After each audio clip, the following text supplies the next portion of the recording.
پرانیا گوندên Sundurê Qeza Amêdî ji bêserûberiya cadeyên xwe yên navxwe û derve dinalin. Lê hin ji wan hêz cadeyên wan axin wekû cadeyên gundê Keleka ku hewlatiyên wê dibêjin. Lê zivistanê neşên rûberên xwe bibeyne di nav gundî de ji ber heriyê û lihavînê jî ji ber tozê. ام دخواست که این شورای نو گنده بینه چکرن چونکی زستان کره تقنیه هاوین جی گلک توزش برنده خلق گنده هیچ حالی نین هم هیوید که این افرا بینه چکرن. چونکی زستان گلک کره عیالی مجن نشید بید اداری و هنگ مالشی سیورن و گتا بداری مالی.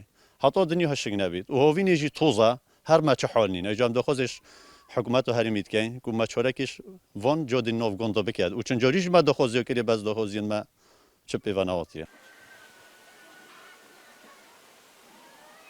Rêveberê Nahiya Dêrelûk derbarê daxwaziya hewlatiyên gundê Navirî wiha dibêje. ئێمە لە ساڵی 2013 لەگەڵ داخوازیمان بۆلانی پەیوەندا کارگیری پارێزگای دووە بوو کە چەند گوندێک پێتویە بە چاسەکەنی ڕێگای ناوخۆیە بۆی توان بە شێوەیەکی دروست هاتن چونێدا بکەن ئەوە بوومە ئەو داخوازیانەمان ئاگادای لایانی پەیوەندا کرد بەڵام جنابیان ڕەزامەندیشیاندا بەڵام لەگەڵ پەیدابوونی و خەیرانی داراییە ئەو پروژانە هاتنی ڕاوەسەندن لەگەڵ چارەسەکردنی خەیرانی دارایی حکوومەتی هەرێمی کوردستان بێگومان ئەو گوندانش وەکو هەموو گوندەکانی دیسنووری ناحیە دێرلوک دەتوانین ڕێگای داخلی و ڕێگای سەرەکیەکانیشیان بۆ بێتە چارەسەکردن بۆی بتوان هاتن و چوون بە شێوەیەکی دروست بێتەکردن.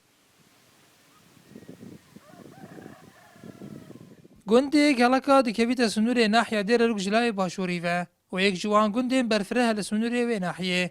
Lê cadeyên wê yên navxwe hewlatiyên gundê Navbirî dil gîrankirîne. Êk ji xizmetguzariyên serekî ku hikûmet pêşkêşî xelkî biketin cade. Lewma jî xelkê wî gundî dixwazin ku cadeyên wan yên navxwe bêne sexbîrkirin. Ya Pîramariyên Artî gundê Keleka li Sundurê Nahiya Dêrelûk.